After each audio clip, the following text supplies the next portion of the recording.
Look, wherever I turn, I'm confronted by businesses, large and small, throwing their arms up in the air and arguing they can't get staff. And it's not business specific, it's everywhere. And it's not new, whether it be workers in regional Australia on farms or workers needed in city retail or restaurants or specialist employment like physiotherapists. The list is as long as your arm. Australians can't get workers. Today, we learn, as I said earlier, that Sydney City is in the midst of a garbage collection crisis, uncollected bins and rubbish piling up throughout the city, vermin-infested rubbish. The problem, not the only one, I might add, staff shortages. But think of it, vermin-infested rubbish and rats, horrendous stuff, no one prepared to work. Of course, this is a consequence of the necessary closure of our borders once the pandemic struck. But international borders have been open 6 months. And the reality is the capacity to manage international people coming into Australia is virtually in a state of gridlock. People require visas.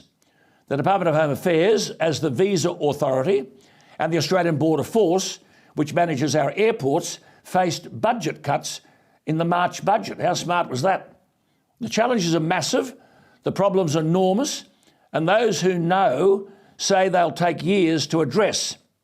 Now, the movement of Chinese citizens has been slow to return. That's a result of COVID restrictions in China and, of course, diplomatic tensions between the two countries. The movement of Indian citizens to Australia, a valuable cohort, has in fact returned to pre-pandemic levels. But the movement of skilled permanent residents is about half the level it was before the start of the pandemic. Treasury is forecasting an increase in net migration. That hasn't materialised, but then Treasury never get it right, do they? There are simply critical labour shortages, and international movements haven't recovered to the extent that those shortages are being addressed. Now, the Prime Minister last week revealed plans to reassign public servants to urgent visa processing.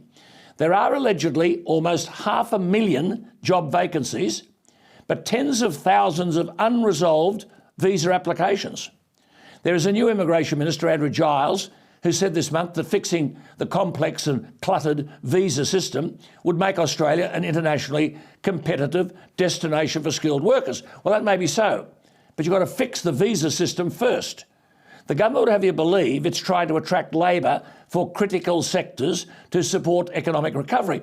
But currently, it takes from between 30 days to more than 15 months to process an SC 482 temporary visa. That's one where employers are allowed to bring in skilled workers if they can't source an appropriately skilled Australian worker. 13 days to 15 months to process. God. A short-term temporary skilled visa takes 83 days to finalise, but a quarter of the applications are taking at least 1 year to process. The slowest 10% of temporary skilled visas take 15 months to process.